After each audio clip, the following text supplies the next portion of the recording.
এবার আর রোগী দেখার জন্যে কোনো ডাক্তারের প্রয়োজন হবে না, রোবটই ডাক্তারের কাজ করে দেবে।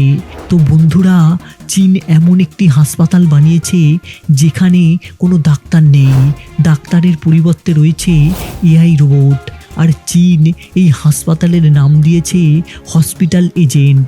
এখানে কাজ করবে কৃত্রিম বুদ্ধিমত্তা সম্পন্ন এআই ডাক্তার, যারা একদিনে 3000-এরও বেশি রোগীর চিকিৎসা করতে পারবে।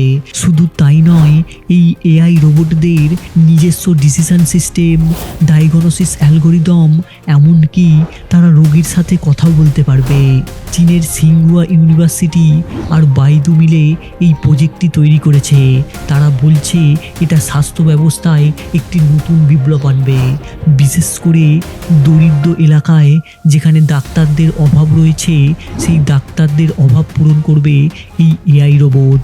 কিন্তু প্রশ্ন হলো, যদি এই এআই ডাক্তার ভুল করে তার দায় কে নেবে? মানবিক স্পর্শ ছাড়া কি চিকিৎসা সম্পূর্ণ হতে পারে? আমার তো মনে হয় হতে পারে না। এ ব্যাপারে তোমাদের কি মনে হয় সেটা তোমরা কমেন্টে জানিও।